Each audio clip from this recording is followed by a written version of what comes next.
고영태가 자기보다 20살이 많은 최순실과 성관계를 하는 게 돈 때문이었다라고 말한 게 맞지 않느냐. 그리고 나서 나중에 사이가 틀어지지 않았느냐. 그리고 또 그 이유 중에 하나로 고영태 집에 갔는데 젊은 여자가 뭐 발가벗은 뭐 그런 모습으로 자고 있었고 네. 그걸 본 최순실이 막 짐을 싸들고 나왔다. 그러면서 어느 날 자기한테 가지고 나온 것 중에 하나라고 보여준 것 중에 굉장히 비싼 시계도 있었다면서 뭐 이런 식으로 계속 이게 대리인단 변호사들이 헌재 심판정에서 이런 질문을 계속하는 거예요. 보통 그건 민사 이혼 소송에서. 그러니까요. 이혼 소송에서 하는 거고. 예. 아니 지금 그 폐지된 거 갑자기 간통죄. 네. 간통죄도 폐지된 마당에. 네네. 이런 얘기를 이렇게 생생히 들으니까 너무 어처구니가 없더라고요. 그게 한 시간적으로 봤을 때 상당한 부분을 차지했죠. 그러니까 차은택 씨에 대해서 질의를 하는 내용은 대부분 다 여기에다가 아하. 소진을 했어요. 그래 놓고 이중환 씨가 했던 말이 구역질 나는 잠시만요. 이중환 변호사가 그 워딩을 썼어요? 네.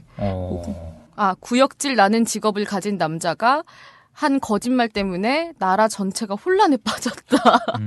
이게 이날 변론에 대한 대통령 대리인단의 자체 평가였어요. 진실이 규명됐다. 구역질 나는 남자가 이렇게 나라를 사달을 냈다. 이거였죠. 네. 대통령 측 대리인단이 한 거는 요거랑 헌재 또 나와서 재판부랑 싸운 거. 이번 주엔 그거밖에 없어요. 진짜 그분들은 계속 그 헌재 재판관들하고 싸우는데 네. 처음에는 왜 저럴까 그랬거든요.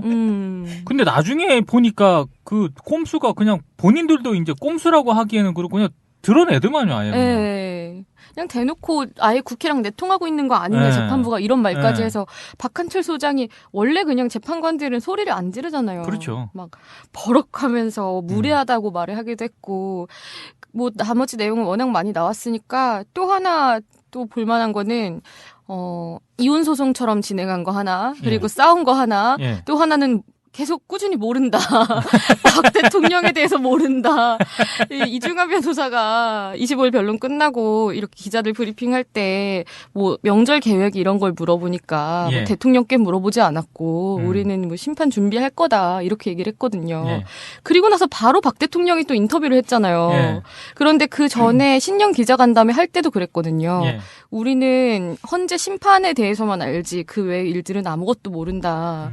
기자간담회를 하는 사실도 몰랐고 거기에 대해서 왈가왈부 할 것도 아니다. 굉장히 모르는 척하면서 팀플하는 데는 최적화된 팁인 것 같아요. 제가 보니까 진짜 아예 극단적인 진짜 그 선택을 할 가능성도 있는 것 같아요. 그러니까 지금 전원 사퇴. 이제 노승일 씨가 고영태 씨랑 이제 친하잖아요. 그분이 이제 증인으로 나왔는데 또 나왔어요. 고영태 씨와 최순실 씨의 관계는 무슨 관계였냐. 그러니까. 물어볼 게 그런 거밖에 없나 봐. 그렇죠. 그러니까요. 그래서 할 얘기가 없어요. 노승일 씨가 되게 씩씩하잖아요. 씩씩하게 아닙니다. 라고 단호하게 딱 얘기를 했죠. 근데 오늘 이제 기자회견을 이경재 변호사, 그러니까 최순실 씨의 변호인인 이경재 변호사가 오늘 또 기자회견을 해서 특검에서 압박이 너무 강하다, 이건 민주주의 특검이 아니다, 이런 취지로도 얘기를 했잖아요. 근데 이경재 변호사가 최순실 씨와 안종범 씨의 재판에서 맡고 있는 롤 자체가 약간 그런 모든 원천적으로 차단하는 거거든요. 그래서 고영태는 아까 말씀하셨다시피 메신저가 이 사람은 신뢰할 만한 사람이 아니다라고 깎아내리는 그런 역할을 주로 많이 담당하고 있고 그날 노승일 씨도 마찬가지였어요. 노승일 씨한테도 최순실의 노트북에서 파일을 하나 가지고 나왔다고 했는데 그걸 왜 가지고 나온 거냐. 고영태와 공모한 게 아니냐라고 또 이제 의혹을 제기하는 뒷배가 있는 것처럼 이런 질문들을 하고 박영선과는 무슨 관계냐. 고영태와 박영선 의원은 무슨 관계냐. 그런 것도 나왔어요? 네. 박영선이 뭔 관계야? 저기 제보자와 국회의원의 관계지. 그러니까요. 그래서 이제 노승일 씨가 대답을 했죠. 고영태는 그날 이제 고영태가 청문회에 먼저 나왔잖아요. 노승일 씨보다. 청문회에 자기가 먼저 나가서 모든 의원의 명함을 갖고 왔다. 그 중에서 여러 개를 보여줬고 자기가 박영선 의원을 찝은 거다. 이렇게 얘기를 했는데 그런데 거기서 박영선은 고영태와 무슨 관계냐. 이런 아, 다 막장이에요. 그런 얘기를 하는 거예요. 네. 그런 걸 또 열심히 받아쳤군요. 그렇죠. 그래놓고 이제 기자들이 크크대면 옆에다 크크크도 같이 쓰고. 맞아. 그 법원에서는 사실 그 재판이 진행 중일 때 예. 뒤에 방청석에서 웃거나 이러면 네. 이게 증인의 심리 상태에 영향을 줄 수 있기 때문에 제지를 하잖아요. 조용히 하라 그러죠. 근데 그날은 기자들이 너무 많이 웃어가지고요. 네. 계속 너무 웃겨가지고 계속 이런 거예요. 네. 그러니까 경위가 아예 기자들 옆에 서 있었어요. 하도 웃으니까. 너무 웃긴 거예요, 이거는. 아니 이 Q&A 자체가 웃긴데 그거 어떻게? 왜 훔쳤냐? 그러니까 거기다가 노승일 씨가 이렇게 대답을했죠. 이렇게 폭로하려고 훔쳤습니다. 이렇게 하려고 했습니다. 그러면 뒤에서 기자들이 되게 진지하게 말해요. 그럼 기자들이 막 이러는 거예요. 그리고 지난 재판에서는 검찰이 공소장 변경을 신청했어요. 네. 그래서 김종, 그다음에 지금 진행되고 있는 차은택 이런 사람들과의 공모관계를 분명히 하겠다. 최순실과의 공모관계를. 그래서 최순실의 공소장에 공모를 했다. 이 사람들과 공모를 했다는 식으로 변경 신청을 했는데 거기에 대해서 이제 검사 측이 공모 사실을 왜 변경하는지 설명을 하고 네. 변호인들도 이제 거기에 대한 입장을 밝히잖아요. 그래서 이경재 변호사가 나와서 나는 그거를 인정할 수 없다 이렇게 말을 해야 되는데 네. 공소장 변경을 허가하면 안 된다라고 네. 말한 거예요. 그러니까 그 판사가 되게 친절하시거든요. 네. 제가 언젠가 한번 성대모사를 하려고 엄청 준비 중인데 네. 예를 들면 이런 식이에요. 노승일 씨가 딱 나오면 노승일 씨 지금부터 노승일 씨를 증인이라고 부르겠습니다. 이렇게 말씀을 하세요. 네. 근데 그분이 갑자기 푹 하시면서 허가는 제가 하는 거고요. 아 그렇지. 그 자기 권한인데. 그래서 이제 공소장 변경의 취지를 부인하시는 걸로 정리해도 되겠습니까? 이렇게 하시는 거예요. 그래서 네. 그때부터 이제 기자들이 웃기 시작한 거죠. 근데 그렇게 겉으로 이렇게 유해 보이는 판사들 있잖아요. 더 빡세죠. 판결문은 그런 사람이 진짜 빡세겠어. 근데 나중에 그 말투로 똑같이 최순실 씨 무기징역을 선고합니다. 이러면 너무 웃길 것 같은 거예요. 아, 진짜 그거는 현장에 있고 싶다 진짜. 그러니까 듣고 네. 싶다 직접. 그래서 네. 그게 너무 기대가 되는데 네. 저도 지금 어떻게 될지 모르는 상황이어서 지난주 재판은 그래서 아침에는 정동춘 네.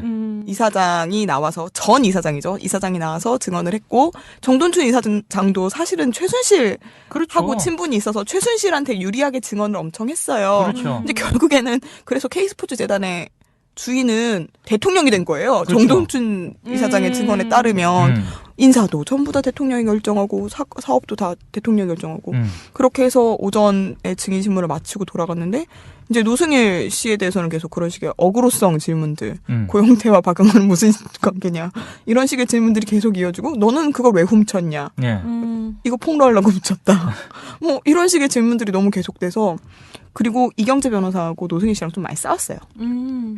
계속 신경을 거슬리는 질문들을 좀 하고 그리고 계속 재판 얘기 들어보신 분들은 아시겠지만 변호인들의 증인신문을 할 때 검사 측이 신청한 증인신문을 할 때 질문이 길어요. 네. 맞아. 길어서 앞에 전제가 다르고 네. 뒤에 질문이 달라요. 예. 그래서 그러다 보니까 증인들은 듣고 있다가 앞에 질문에 yes or no를 했는데 예. 뒤에 질문에 yes or no를 한 것처럼 정리가 되는 경우가 생기는 거예요. 예. 그래서 이번 주 화요일에 있었던 게 7차 기일이었는데 노승일 씨가 네. 나왔던 게 6차 기일 오후에 누가 나왔지? 정현식 씨가 나왔을 때 예. 검사 측에서 이제 문제 제기를 했죠. 질문 정리를 좀 해달라. 나중에 조서에 이렇게 꾸려지면 이게 지금 정리가 잘못될 것 같다. 그래서 판사가 한번 정리를 했어요. 친절한 목소리로 했는데 이날은 노승일이 자기가 나서서 질문 좀 정리해달라고 무슨 말인지 모르겠다. 제가 역으로 질문을 좀 해보겠습니다. 노승일 씨는 계속 이러면서 역으로 질문해. 네. 변호인과 계속 싸우고 그래서 뒤에서 기자들은 계속 웃고. 일부러 그러는 거야? 아니면 진짜 의도를 가지고? 근데 이게 모르겠어요. 상식적으로 생각했을 때 오히려 불리하게 작용할 수 있는 그렇죠. 거잖아요. 근데 여기도 듣다 보니까 마찬가지인 게 그냥 재판부가 하도 질문을 이상하게 하니까 처음에는 뭐 질문이 잘못된 것 같으니까 제가 다시 물어보겠다. 그래서 그 질문을 하고 다시 답변을 하잖아요. 예. 그러면 여전히 앞뒤가 안 맞는 거예요. 그러니까 우문우답 같다. 제가 다시 물어보겠다. 이런 식으로 정리를 하는 경우도 되게 많았어요. 그럼 뭐 계속 그래요. 고영태와 노승일이 이제 서로 친하니까 네. 한국 체대에는 담배 피는 게 금지돼 있는데 너네는 담배 펴서 둘이 친해졌지? 뭐야? 그래. 몰라요? 아 진짜 그렇게 물어봐요? 네. 와. 너 지금 담배가 금지돼 있는데 흡연 그룹이 뭐야? 있는데 흡연 그룹에 속해서 너희는 친해졌지? 그리고 뭐 고영태 씨와 노승일 씨가 검찰에서 대질 신문을 받은 적이 몇 번 있거든요. 예. 그런데 증언이 둘이 거의 다 맞으니까 예. 둘이 입을 맞췄냐 이런 예. 식으로 이제 질문을 해요. 예. 너네 둘이 입을 맞춰서 사실과 다르게 증언하기로 입을 맞췄냐? 예. 그러면 이제 노승일 씨는 이렇게 답을 하죠. 입을 맞추긴 했다. 사실대로 증언하기로 입을 맞췄다. 네. 뭐 이렇게 반박을 하고 네. 그런 일들이 계속 벌어지니까 정말 메신저를 공격하려는 게 그런 작전을 세웠는데 예. 안